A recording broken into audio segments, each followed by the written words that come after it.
নমস্কার বন্ধুরা, শ্রাবণী রান্নাঘরে আপনাদের সবাইকে স্বাগত জানিয়ে আমি আবারও একটা রান্নার ভিডিও নিয়ে আপনাদের সামনে চলে এসেছি। আজকের আমি আপনাদের সয়াবিন দিয়ে একটা অসাধারণ রেসিপি বানিয়ে দেখাবো। আশা করি আপনাদের ভালো লাগবে। তার জন্য কিন্তু আমার পুরো ভিডিওটা আপনাদের দেখতে হবে। তাহলে চলুন এই সয়াবিন দিয়ে আজকে আমি কি বানাই সেটা আপনারা একবার দেখে নিন।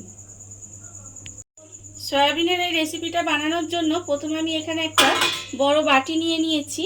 এবার আমি এর মধ্যে দিয়ে দেব সয়াবিন।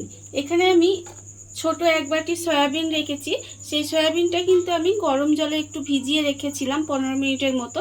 তারপর জলটা চিপে আমি সয়াবিনগুলো নিয়ে নিয়েছি। এবার সয়াবিনগুলো প্রথমে এই বাটির মধ্যে নিয়ে নেব। এবার আমি এর মধ্যে দিয়ে দেব টক দই। এখানে আমি 2 চামচ পরিমাণে টক দই রেখেছি। সেই টক দইটা কিন্তু আমি এর মধ্যে দিয়ে দিলাম। এবার আমি এর মধ্যে দিয়ে দেব আন্দাজ মতো নুন। আন্দাজ মতো নুন দিলাম। এবারে আমি এর মধ্যে দেব, দেখুন, হাফ চামচ হলুদ গুঁড়ো, হাফ চামচ লঙ্কার গুঁড়ো, হাফ চামচ জিরের গুঁড়ো, আর হাফ চামচ হচ্ছে কাশ্মীরি লঙ্কার গুঁড়ো, আর অল্প সামান্য একটু গরম মশলার গুঁড়ো, আর স্বাদ অনুযায়ী অল্প সামান্য একটু চিনি। এই সমস্ত কিছু কিন্তু আমি এর মধ্যে দিয়ে দেব। দিয়ে এবার হাত দিয়ে খুব ভালোভাবে এটা একটু মাখিয়ে নিতে হবে। মাখিয়ে আমি প্রায় 15 মিনিটের মতো এইভাবে ঢাকা দিয়ে রেখে দেব। 15 মিনিট আমার হয়ে গেছে। আমি কিন্তু এটা 15 মিনিট ঢাকা দিয়ে রেখে দিয়েছি এইভাবে। আর অন্যদিকে কিন্তু গ্যাসটা অন করে একটা কড়া বসিয়ে দিয়েছি। কড়ার মধ্যে দিয়েছি প্রায় 3 থেকে 4 চামচ মতো সর্ষের তেল। তেলটা আমি গরমও করে নিয়েছি। আমি সর্ষের তেলেই রান্নাটা করব। এবার তেলটা আমার গরম হয়ে গেছে। আমি দেখুন এখানে পেঁয়াজগুলো একদম ঝিরিঝিরি করে কেটে রেখেছি। সেই পেঁয়াজগুলো কিন্তু তেলের মধ্যে দিয়ে দেব।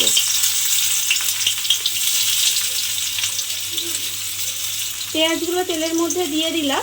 দিয়ে পেঁয়াজগুলো লাল করে ভেজে নেব। মানে পেঁয়াজগুলো বেরেস্তা মতো করে ভেজে নিতে হবে।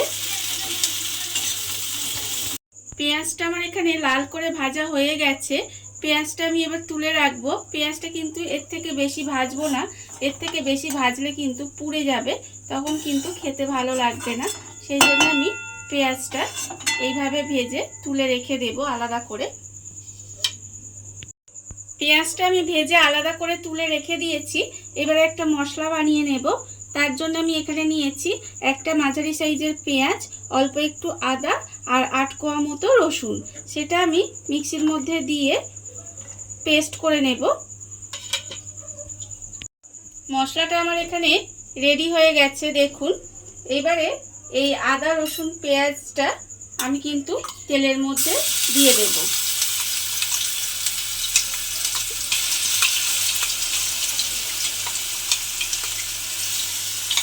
আদা রসুন পেঁয়াজ বাটাটা আমি তেলের মধ্যে দিয়ে দিলাম।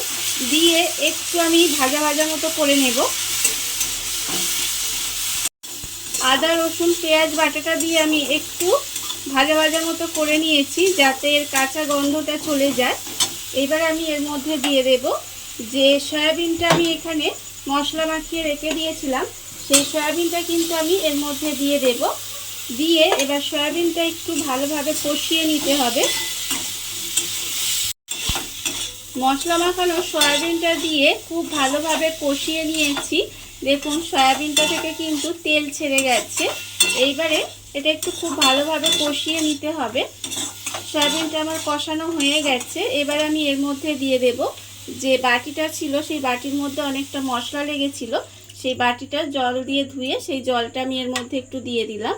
আর কিন্তু এর মধ্যে কোনো রকম জল দেব না। জল দিয়ে এবারে এটাকে একটু ঢাকা দিয়ে রান্না হতে দেব। সয়াবিনটা আমি 5 থেকে 7 মিনিট মতো এইভাবে রান্না করে নিয়েছি। দেখুন রান্নাটা কিন্তু আমার প্রায় হয়েই এসেছে।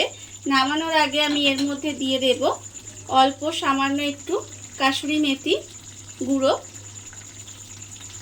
আর দেব আমি এর ওপরে বেরেস্তাটা যে বানিয়ে রেখেছিলাম, সেই বেরেস্তাটা কিন্তু আমি এর ওপরে একটু ছড়িয়ে দেব। দিয়ে গ্যাসটা অফ করে দেব। দেখুন রান্না কিন্তু আমার এখানে রেডি হয়ে গেছে। দেখুন বন্ধুরা, বাড়িতে থাকা কত অল্প উপকরণ দিয়ে কত অল্প সময় কত সুন্দর একটা সয়াবিনের রেসিপি তৈরি হয়ে গেছে, আপনারা দেখতেই পেলেন। আর এই ভিডিওটা যদি আপনাদের ভালো লেগে থাকে, আপনারা যদি ফেসবুক থেকে দেখে থাকেন পেজটি ফলো করে দেওয়ার অনুরোধ রইল, আর যদি ইউটিউব থেকে দেখে থাকেন চ্যানেলটি সাবস্ক্রাইব করে নেওয়ার অনুরোধ রইল।